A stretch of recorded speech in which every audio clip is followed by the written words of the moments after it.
সেই রায়দিঘি বিধানসভার বিধায়ক অলোক জলদাতা তার নামে রায়দিঘি বিধানসভার তেঁতুলতলায় পোস্টার পড়েছে নাকি বিধায়ক নিখোঁজ। তো এটা খুব স্বাভাবিক ব্যাপার। তৃণমূল যে সমস্ত জনপ্রতিনিধিরা আছে, সে পঞ্চায়েত হোক, জেলা পরিষদ হোক কিংবা বিধানসভার যারা বিধায়ক আছে, সকলেরই একই অবস্থা। তারা মানুষের কাছে শুধু ভোট নেয়, তারপর তাদের আর কোনো দায়বদ্ধতা থাকে না, মানুষের সঙ্গে সংযোগ নেই, তারা শুধু লুটপাটে ব্যস্ত।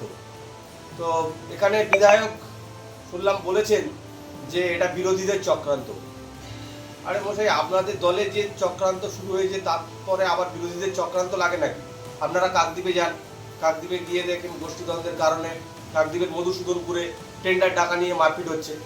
সর্বত্র, রাজ্যের সর্বত্র গুলিগোলা চলছে এবং শাসক দলের যে গোষ্ঠীদ্বন্দ্ব তারই প্রতিফলন এখানে রায়দিঘি বিধানসভার মধ্যে আমরা দেখতে পাচ্ছি।